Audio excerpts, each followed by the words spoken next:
Why do we shoot our heroes just when they're in their prime? Do their accomplishments make them a target for the guns and the hitmen of organized crime? What does this teach our children? How does this shape our lives? Real leaders bring courage and vision, traits that we need to survive. May our spirits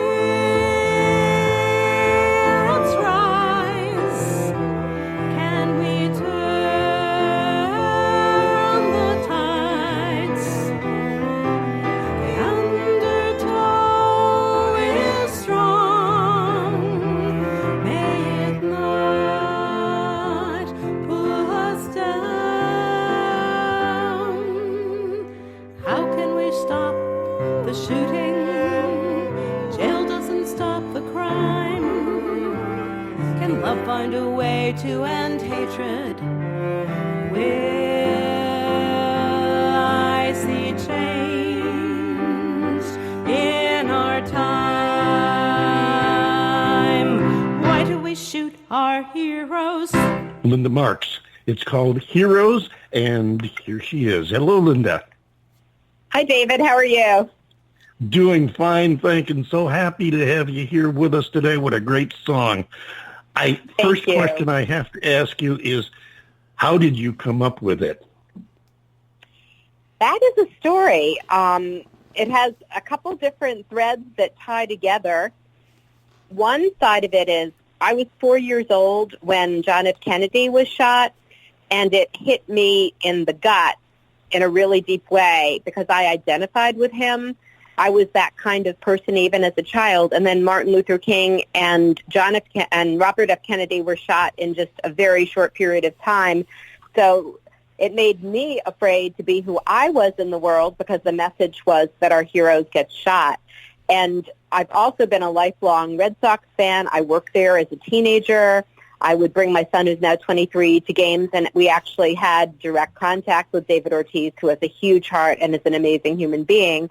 And in many ways, professional athletes today are a kind of societal hero, not just because they excel at a sport, but because they do tons of charitable work and tons of service in the community and are leaders in much bigger ways. When the marathon bombing happened in Boston, David Ortiz was really the heart of Boston and brought people together when people were just scared and grieving.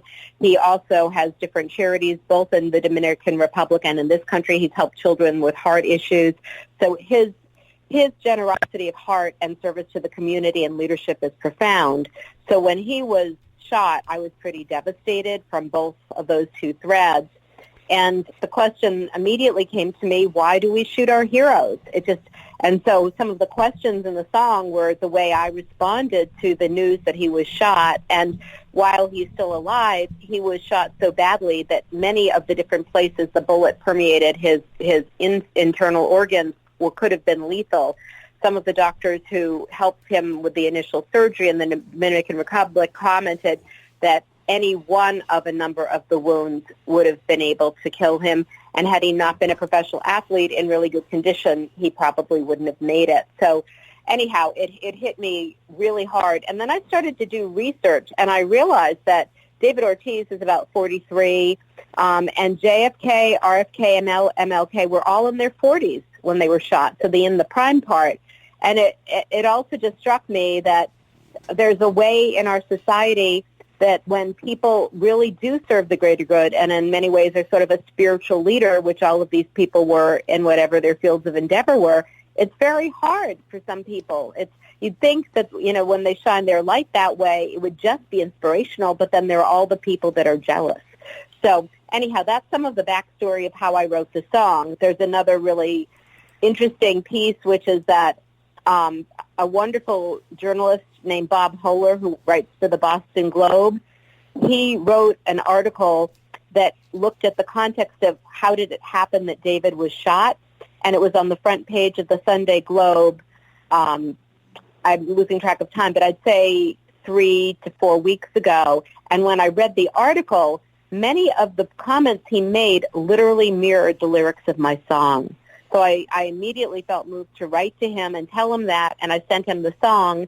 So Sunday, his article appeared on the front page of the Globe. Monday, I hear back that he really sees that the song is something to cover. Tuesday afternoon at 3:30, I'm on the phone being interviewed. The article's posted on the Boston Globe website like at 5:30 that night, and the next morning, Wednesday, it's on the front page of the sports section. So that was quite extraordinary as well.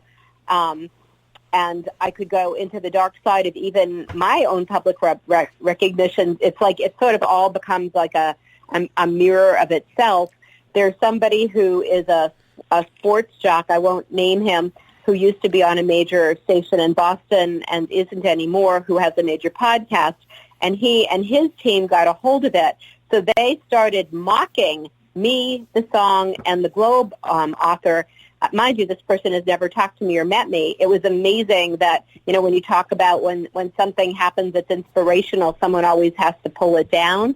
So my Twitter feed had some real hate mail, which I was like, where did that come from? And then I discovered that this individual was mocking everything. But the mocking was so successful that he got tons of listeners for his podcast, and then the next day he decided to go through my catalog and start playing bits and pieces of my other songs to mock them as well. So it's sort of a funny, crazy, insane statement of our times. But that's some of the story of both how I wrote the song and what's happened with the song. And what I'm grateful for is many people get the message, and every time I play it in a performance, which isn't that much because it's fairly new, but I have played it in a number of different performances over the last month, people usually will take a moment with me to just close their eyes and send good wishes for David's healing.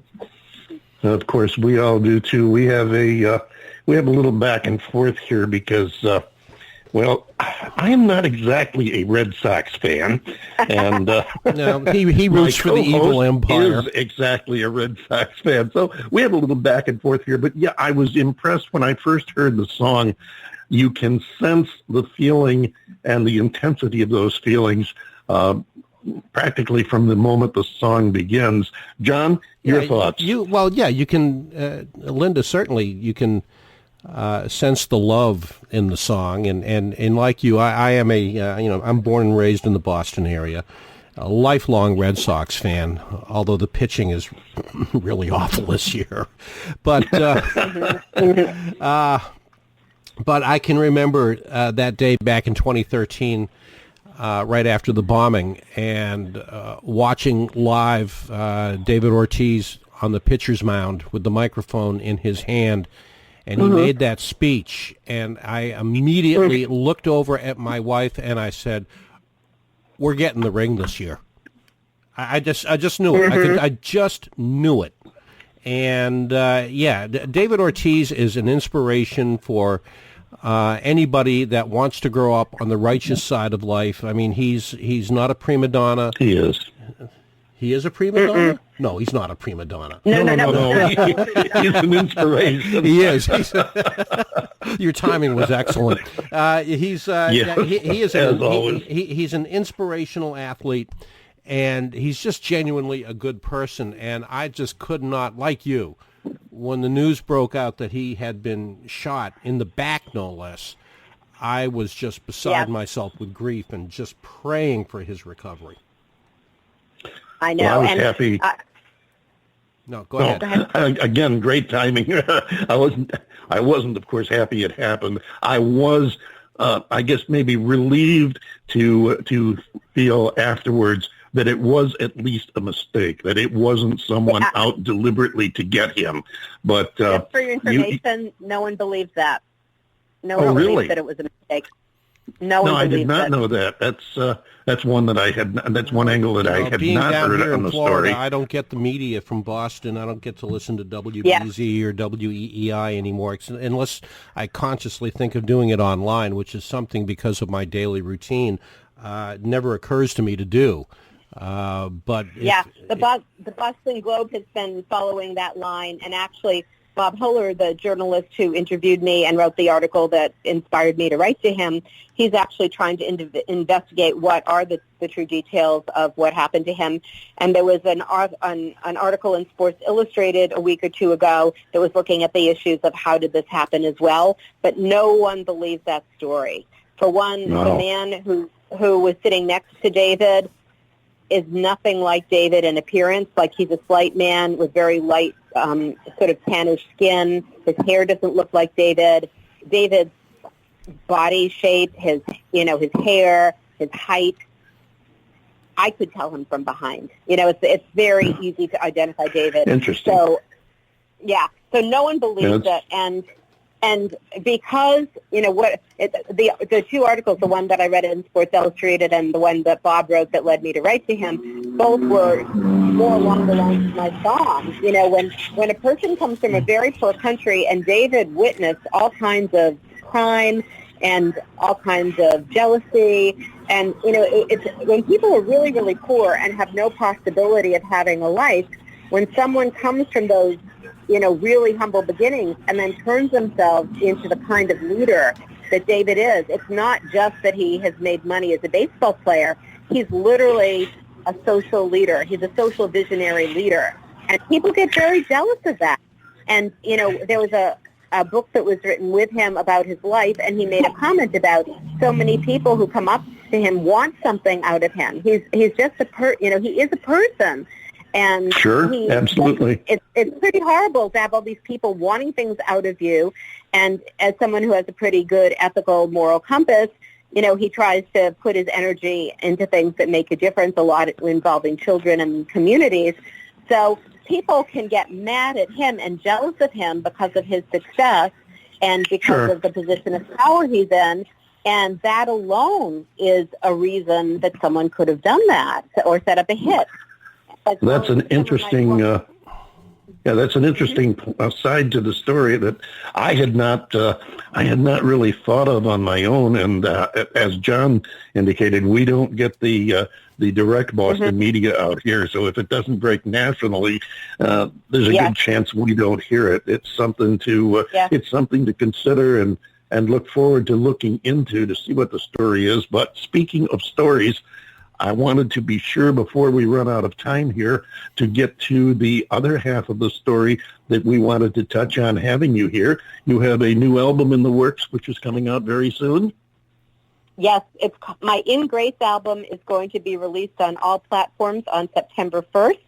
I have a big album release concert in the Boston area at one of our premier venues called The Burren on October 13th with full band. But this is the album has been reviewed by 2 Boston journalists, and it's gotten stellar marks. It's really gotten profoundly beautiful feedback. But the title song, In Grace, and in some ways what's behind the spirit of this album is we really need the quality of grace in these times. I think this is probably the scariest time I've ever been alive in my lifetime in this country. And most of the people around me are really concerned that we're taking away all the human rights that people have worked so hard for to create. And, even the fact that other countries are saying, beware, you may not want to go to the United States. There's random gun violence in public areas like churches and schools and shopping malls and movie theaters and sports stadiums. And if you happen to be a female or of a particular religious group or color or ethnicity, you're more endangered. That is really shocking, sad, and sort of devastating to have other people thinking about the country, never mind living here, where people never know if I go somewhere, what's going to happen to me. So the quality of grace is so deeply needed right now. So the song is really sort of trying to invoke and also convey the spirit of grace, which for me has been a core fundamental thread of how I try to live my own life. And the album actually has some really interesting songs on it. I wrote a song called Enough about the teardown epidemic here in Massachusetts, and I don't know how much it's hitting other cities and towns in other